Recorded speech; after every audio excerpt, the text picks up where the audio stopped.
नवीन point चालू करू आपण. Harmonic progression HP. आता हे सगळ्यांना माहिती आहे की हार्मोनिक प्रोग्रेशन काय असतं की अरिथमॅटिक मीनचं जर आपण रेसिप्रोकल केलं तर जे काही येईल ते हार्मोनिक प्रोग्रेशन असते. जसं की एक्झाम्पल बघूया. समजा 2 4 6 8 dot dot dot dot dot हे तुमचं काय आहे AP. आणि जर तुम्ही ह्याचं रेसिप्रोकल केलं 1/2 1/4 1/6 1/8 डॉट डॉट डॉट तर हे तुमचं काय असणार आहे HP हार्मोनिक प्रोग्रेशन. मग आता सिंपल आहे. ह्याची जी nth टर्म असणार ते काय असणार आपल्याकडे A plus n-1 into d ही याची nth टर्म आहे. त्याचा रेसिप्रोकल केला तर 1/A plus n-1 into D हे तुमचं काय असणार आहे हार्मोनिक मीनचं nth टर्म. ह्याच्यात ESA इन्फिनिटी ESN वगैरे काय नाही. आता ह्याच्यात जे ह्याला सगळ्या प्रॉपर्टी कोणाच्या लावायच्या अरिथमॅटिक प्रोग्रेशनच्या लावायच्या, परंतु कशा रेसिप्रोकल करून. कशा लावायच्या रेसिप्रोकल करून. मग आता nth टर्म कशी काढायची पाहिजे आपण. आता पाहूया हार्मोनिक मीन ऑफ 2 नंबर्स. समजा माझ्याकडे 2 नंबर आहेत A आणि B. त्याचं मला पाहिजे हार्मोनिक मीन. त्याचा मला काय पाहिजे हार्मोनिक मीन. याचा जर रेसिप्रोकल केलं मी तर 1/A आणि 1/B हे कशामध्ये असणार आहे माझे AP मध्ये असणार आहे. त्याचं मी अरिथमॅटिक मीन काढतो तर अरिथमॅटिक मीन काय आहे त्याचं 1/A plus 1/B upon 2. So this will be equal to B plus A upon 2AB. हे झालं ह्याचं अरिथमॅटिक मीन. ह्याचा जर मी रेसिप्रोकल केला तर मला काय मिळते हार्मोनिक मीन मिळते. हार्मोनिक मीन कसं असेल माझ्याकडं 2AB bye B plus A. लक्षात आहे. ह्याचं रेसिप्रोकल असं केलं काय किंवा असं केलं काय 2/1/A प्लस 1/B हे 2 नंबरचं काय झालं हार्मोनिक मीन. जर 3 नंबरचं हार्मोनिक मीन मला पाहिजे असेल तर 3/1/A plus 1/B plus 1/C. 4 नंबरचं पाहिजे असेल तर 4/1/A plus 1/B plus 1/C plus 1/D. Harmonic mean मध्ये एवढंच. हार्मोनिक मीन मध्ये काय काय पाहिजे आपल्याला nth टर्म काढता आली पाहिजे आणि त्याचं रेसिप्रोकल करून अरिथमॅटिक मीनच्या प्रॉपर्टीज लावता आल्या पाहिजे. त्याच्यानंतर आपण काय बघितलं 2 नंबरचं हार्मोनिक मीन कसं काढलं जातं 2/1/A प्लस 1/B. 3 नंबरचं कसं काढलं जातं 3/1/A plus 1/B plus 1/C. 4 नंबरचं कसं काढलं जातं 4/1/A plus 1/B plus 1/C plus 1/D. मग आता रिलेशन बघूया. समजा A आणि B हे 2 नंबर्स मी दिलेले आहेत. त्याचं अरिथमॅटिक मीन कसं असणार आहे A प्लस B अपॉन 2. त्याचं जॉमेट्रिक मीन कसं असणार आहे GM कसं असणार आहे स्क्वेअर रूट ऑफ AB. आणि त्याचा हार्मोनिक मीन HM कसं असणार आहे 2AB upon A plus B. 2AB upon A plus B हे सगळ्यांना माहिती आहे. तर आता ह्याच्यामध्ये तिघांमध्ये AM GM आणि HM मध्ये रिलेशन लागतं बघा. G square is equals to A into H. So where G is GM, A is AM, H is HM. So करून बघूया. G चा स्क्वेअर केला तर माझ्याकडे किती आलं AB आणि AH A into H केलं तर A plus B upon 2 into twice of AB upon A plus B. इथं 2 गेला A plus B गेला काय शिल्लक झालं तुमच्याकडे AB. येस एक प्रॉपर्टी प्रूव्ह झाली ती म्हणजे कुठली G square is equal to H. दुसरी प्रॉपर्टी आहे याच्यामध्ये AM is greater than equal to GM is greater than equal to HM. हे लक्षात ठेवायची property. AM is greater than equal to GM is greater than equal to HM. कोणतेही 2 number घ्या 2 आणि 8 घ्या. याचा मी अरिथमॅटिक मीन काढला 8 आणि 2 10 10/2 5. याचा मी जॉमेट्रिक मीन काढला 8 2 16 16 चा स्क्वेअर रूट 4. याचा मी हार्मोनिक मीन काढला 2AB म्हणजे 8 2 16 16 2 किती 32 32 अपॉन 10 म्हणजे किती झालं 3.2.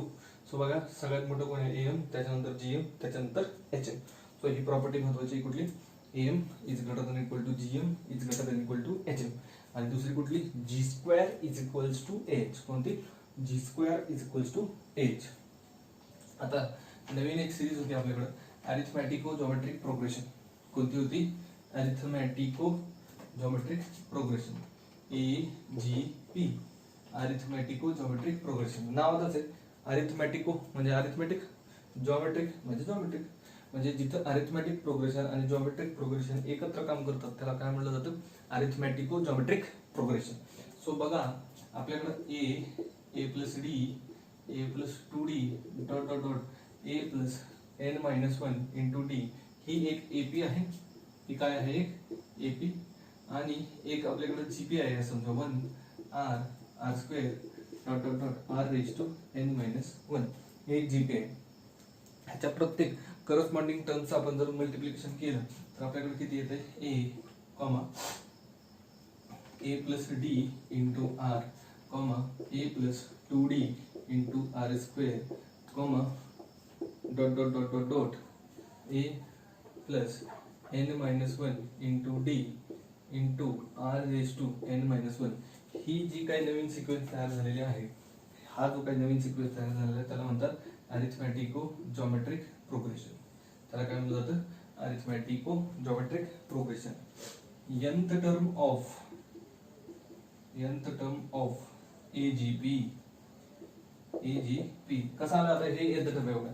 हे कोण आहे, एपीचं nth टर्म आहे आणि हे कोण आहे तुमच्याकडे, जीपीचं nth टर्म आहे.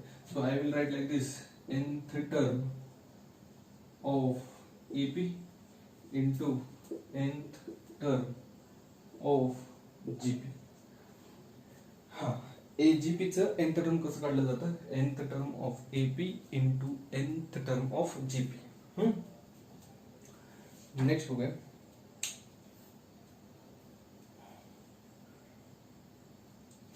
ह्याचा सम शोधायचा आपल्याला. SN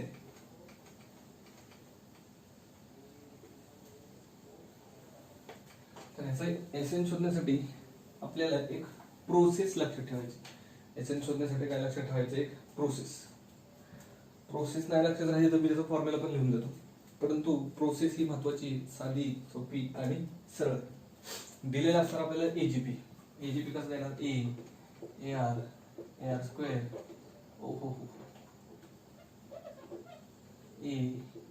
A plus d into r a plus 2d into r square and so on a plus n minus 1 into d into r raise to n minus 1.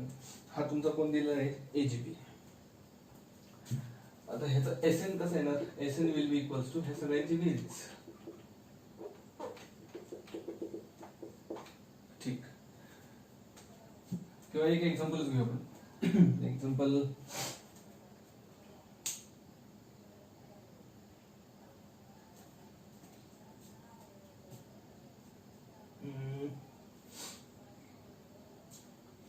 असं आहे. चल बघूया नंतर एक्झाम्पल.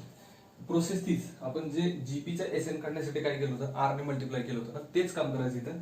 ह्या एजीपी मधला जो जीपी आहे, फक्त जीपी कोण आहे, 1 r square and so on. त्याचा जो कॉमन रेशो आहे त्यानं सगळ्याला मल्टिप्लाय करायचं. त्याच्या कॉमन रेशोने मल्टिप्लाय केला, कॉमन रेशो कोण आहे, आर.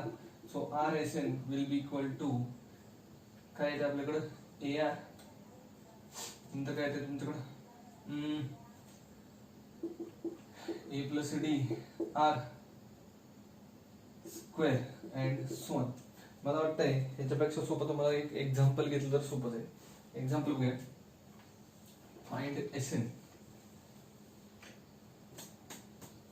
एसएन शोधा म्हणताय, कोणाचा एसएन शोधा, एजीपीचा. एजीपी कोण आहे आपल्याकडे, 1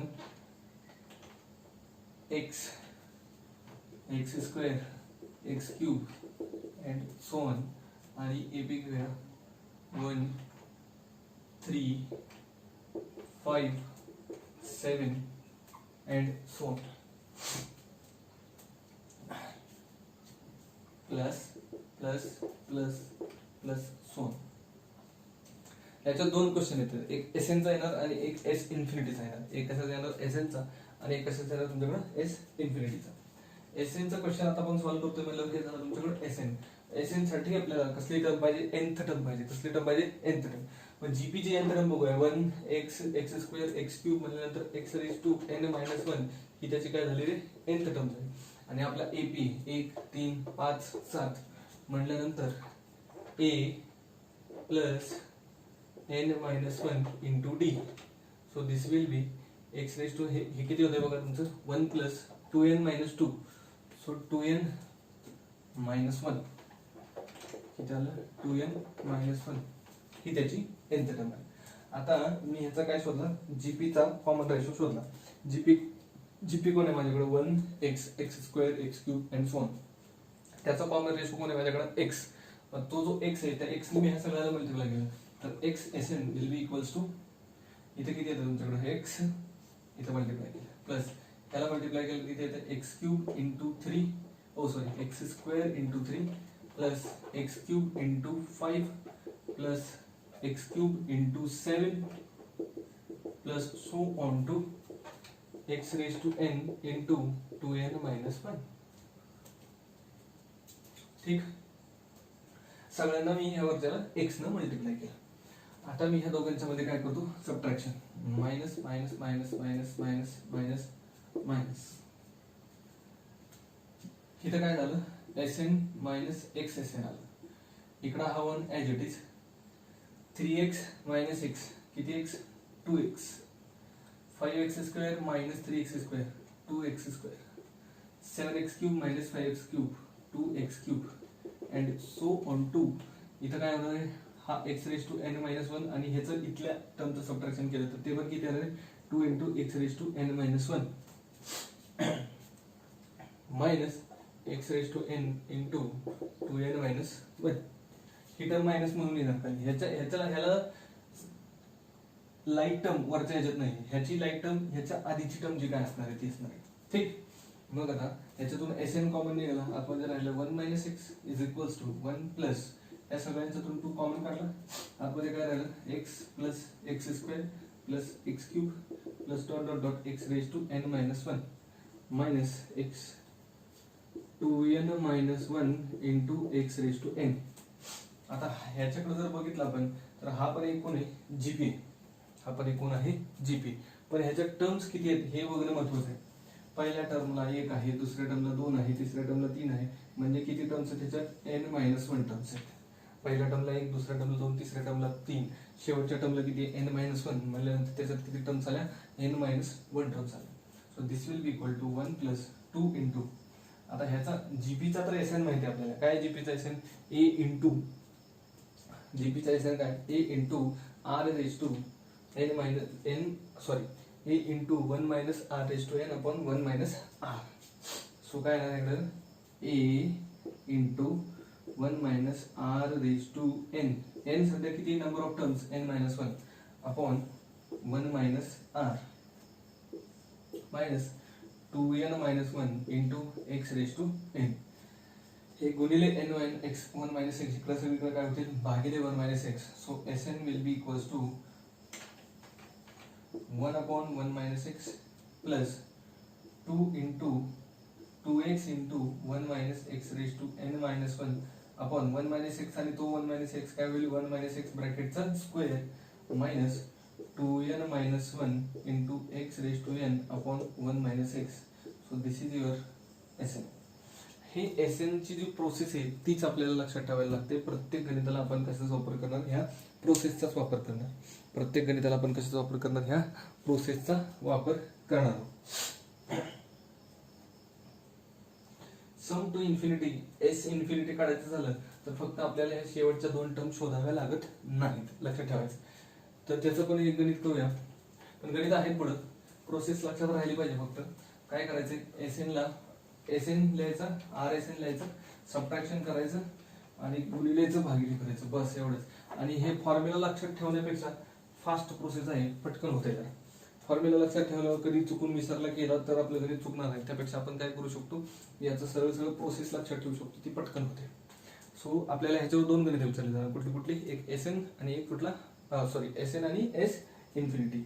एक Sn आणि दुसरं काय विचारलं जाईल, S इन्फिनिटी. त्याच्यानंतर सिरीजचे काही फॉर्म्युले आहेत. 1 plus 2 plus 3 plus dot dot dot n will be equal to summation r changing from 1 to n.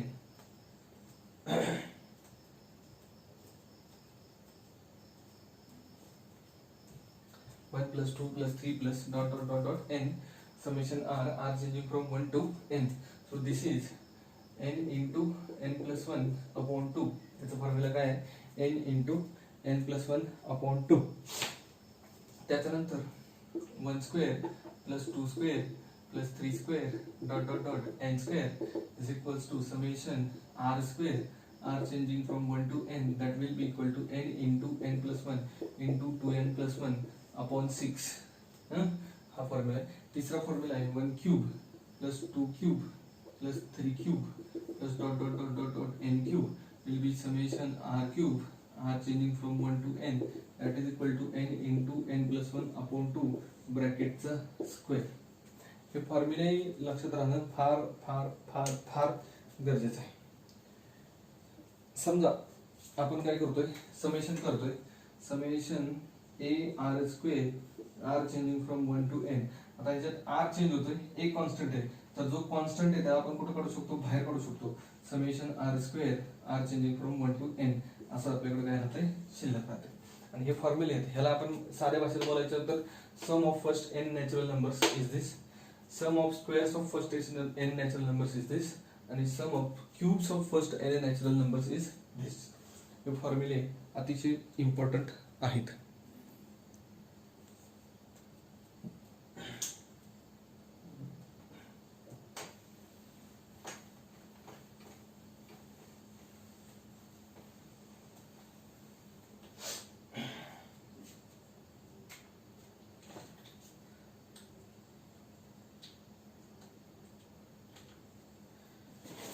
आता काही इम्पॉर्टंट फॉर्म्युले जे मी स्पष्टपणे लिहून देतो.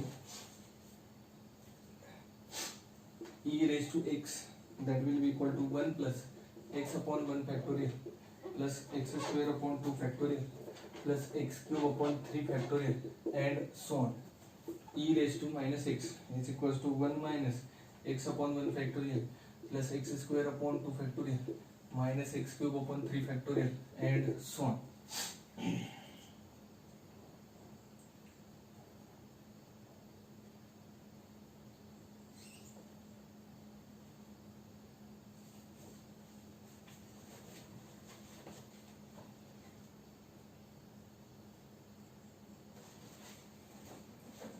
Log of 1 minus x is equals to minus x to the base e minus x square by 2 minus x cube by 3 minus x raised to 4 by 4 minus so on. Log of 1 plus x upon 1 minus x. तो आधी log of 1 plus x चलेगा. Log of 1 plus x is equal to x minus x square by 2 plus x cube by 3 minus x4 by 4 plus so on. या दोघांचं बेरीज म्हणजे यांचा गुणाकार होईल, यांची वजाबाकी म्हणजे यांचं subtraction.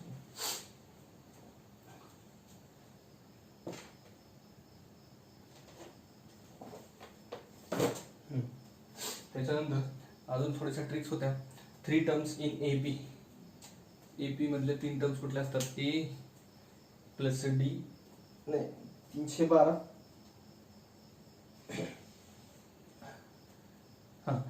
A minus D A plus D. 3 terms कुठले असतात एपीतल्या, A minus D A plus D. 4 terms कुठले असतात, ए मायनस 3डी A minus D A plus D A plus 3डी.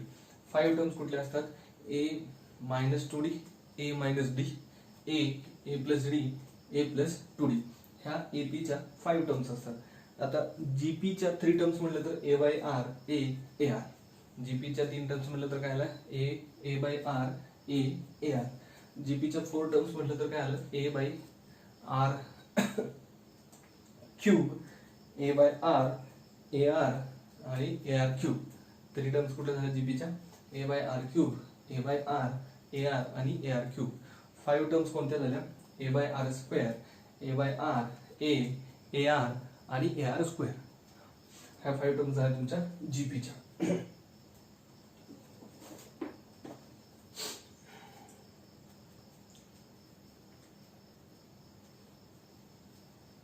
ठीक आहे. आता आपण आज काय काय काय काय पाहिलं त्याची एक शॉर्ट रिव्हिजन करूया. AP arithmetic progression. Arithmetic progression म्हणजे काय काय असते, त्याची nth टर्म. त्याची nth टर्म काय असते अरिथमॅटिक प्रोग्रेशनची, a plus n minus 1 into d. Arithmetic प्रोग्रेशनची nth टर्म काय असते, a plus n minus 1 into d. त्याच्यानंतर शेवटून nth टर्म काय असते, l minus n minus 1 d. त्याच्यानंतर आपण काय पाहिलं की एक एपी घेतला, त्याच्यामध्ये कोणताही नंबर ऍड करत गेलो तरीही एपी मध्ये असते, सबट्रॅक्ट करत गेलो तरीही एपी मध्ये असते, मल्टिप्लाय करत गेलो तरीही एपी मध्ये असते, डिवाइड करत गेलो तरीही एपी मध्ये असते. दोन एपी घेतल्या त्यांची ऍडिशन एपी मध्ये असते, दोन एपींचं सबट्रॅक्शन एपी मध्ये असते, आणि दोन एपींचं मल्टिप्लिकेशन आणि division may be AP may not be AP. ठीक. त्याच्यानंतर काय बघितलं, एस एन काय असतो एपीचं n/2 into 2a plus n-1 into D किंवा n/2 into t1 plus tn, हा एस एनचा फॉर्म्युला. त्याच्यानंतर आपण काय पाहिलं त्याच्यामध्ये अरिथमॅटिक मीन. दोन नंबर्स घेतले आपण ए आणि बी, तर त्यांचा अरिथमॅटिक मीन असते ए प्लस बी बाय 2. तीन नंबर्स घेतले तर त्याचा अरिथमॅटिक मीन असते a plus b plus c by 3. चार नंबर्स घेतले तर a plus b plus c plus d by 4 and so on. आता समजा दोन नंबर्स मध्येच आपल्याला एन अरिथमॅटिक मीन्स इन्सर्ट करायचे आहेत, तर त्या कशा इन्सर्ट होतील, तर ए आणि बी च्या मध्ये जर आपण A1 A2 A3 A2 A4 A5 dot dot dot dot N असे एन अरिथमॅटिक मीन्स जर इन्सर्ट केले तर टोटल अरिथमॅटिक मीन्स इन्सर्ट केल्यानंतर ए आणि बी आणि हे सगळे एन अरिथमॅटिक मीन्स मिळून जो सिक्वेन्स तयार होतो तो सुद्धा काय असतो, अरिथमॅटिक प्रोग्रेशन असतो.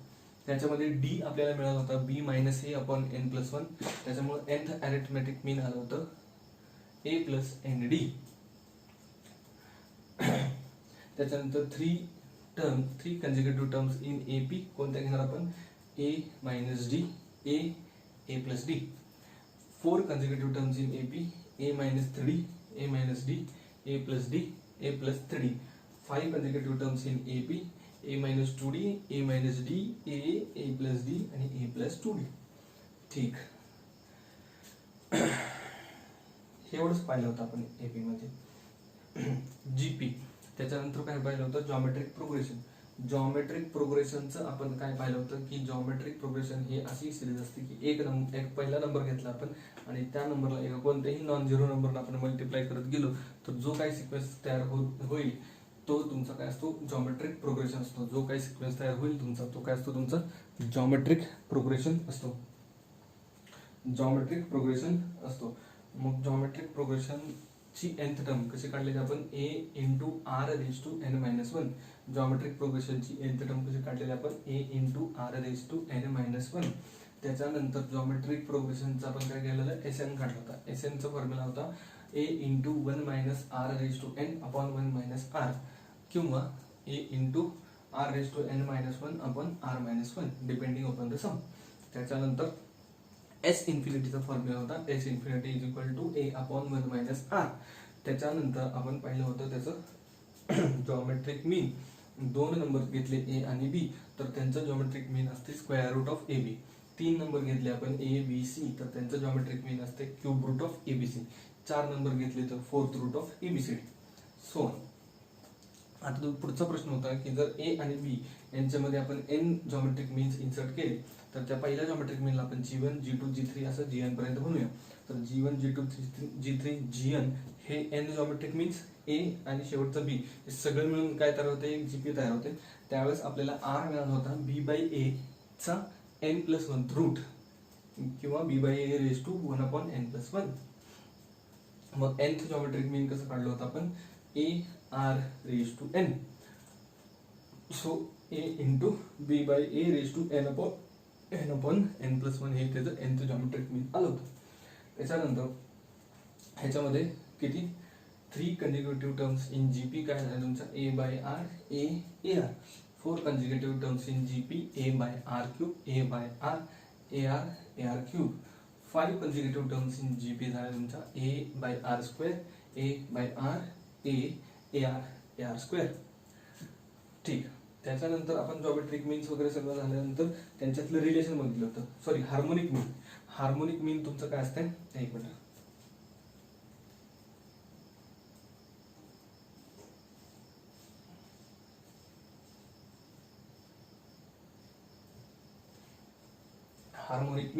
हार्मोनिक मीन काय असते की एपीचं जर आपण रेसिप्रोकल केलं तर जे काय तयार होईल ते हार्मोनिक मीन असते, किंवा हार्मोनिक मीनचं जर रेसिप्रोकल केलं तर जे काय तयार होईल ते एपी असते. मग आपण nth टर्म कशी काढली होती हार्मोनिक मीनची, तर त्याचं हार्मोनिक मीनचं काय करायचं, रेसिप्रोकल करायचं. मग तुमचा एपी होणार, त्या एपीची nth टर्म शोधायची, परत त्याचं काय करायचं, रेसिप्रोकल करायचे. हीच तुमची कशी ती nth टर्म असणारी हार्मोनिक मीनची. हे एसएन वगैरे बाकी काय नसतं हार्मोनिक मीन मध्ये. त्याच्यानंतर आपण हार्मोनिक मीन मध्ये काय पाहिलं होतं, 2 नंबरचा हार्मोनिक मीन पाहिला होता. ए आणि बी चा हार्मोनिक मीन काय आला होता आपला 2ab अपॉन a प्लस बी. ए आणि बी चा हार्मोनिक मीन काय आलं 2ab अपॉन a प्लस बी किंवा 2 अपॉन 1/a प्लस 1/b. 3 नंबरचा हार्मोनिक मीन काय आला 3 upon 1/a plus 1/b plus 1/c. 4 नंबरचा काय आला 4 upon 1/a plus 1/b plus 1/c plus 1/d. त्याच्यानंतर पाहिलं होतं अरिथमेटिक मीन, जॉमेट्रिक मीन आणि हार्मोनिक मीन मधलं रिलेशन. पहिलं रिलेशन होतं g² is equals to as. पहिलं रिलेशन काय होतं g² is equal to as, म्हणजे जॉमेट्रिक मीनचा square is equals to arithmetic mean into harmonic mean. दुसरं आपण पाहिलं होतं am is greater than equal to gm is greater than equal to hm. am is greater than equal to gm is greater than equal to hm. त्याच्यानंतर आपण असं पाहिलं arithmetico geometric progression. Arithmetico geometric progression म्हणजे काय की arithmetic progression आणि geometric progression यांचा corresponding टर्मचा गुणाकार जो केलेला असतो तो असतो अरिथमेटिक जॉमेट्रिक प्रोग्रेशन. त्याची nth टर्म अशी पाहिली होती की nth term of arithmetico geometric progression is equal to nth term of arithmetic progression into nth term of geometric progression. त्याच्यानंतर त्याचा एसएन काढायचा होता आपल्याला. तर एसएन काढण्यासाठी त्याची प्रोसेस होती, आपण प्रोसेस काय फॉलो केलेली S N minus R S N. काय प्रोसेस होती S N minus R S N, म्हणजे एसएन शोधायचा आर एस एन काढायचा, त्यांचं सबट्रॅक्शन करायचं आणि जे काही येईल ते आपलं आन्सर असणार आहे. हीच प्रोसेस कोणासाठी करायची म्हणून मी सांगितलं तुम्हाला एस इन्फिनिटीसाठी पण हीच प्रोसेस करायची. एस इन्फिनिटी शोधायचं असेल तर फक्त nth टर्म आपल्याला शोधाव्या लागत नाहीत. त्याच्यानंतर आपण काय शोधलं होतं एसएन एस इन्फिनिटी. हे 2 गोष्टी झाल्यानंतर आपण पाहिलं होतं सिरीजचे काही फॉर्म्युले, जसं की sum of first n natural numbers is n into n plus 1 upon 2. Sum of squares of first n natural numbers is equals to काय पाहिलं होतं आपण n into n plus 1 into 2n plus 1 upon 6. Sum of cubes of first n natural numbers आपण काय पाहिलं होतं, sum of cubes of first n natural numbers is n into n plus 1 upon 2 ब्रॅकेटचा square. बस एवढं. आणि हे फॉर्म्युले e raise to x e raise to minus x log 1 plus x log 1 minus x, ह्यांची बेरीज आणि वजाबाकी हे पण आपल्याला आलं पाहिजे. ह्यांची बेरीज आणि ह्यांची वजाबाकी हे सुद्धा आपल्याला आलं पाहिजे. उद्यापासून आपण ह्याचे प्रॉब्लेम्स पाहूया.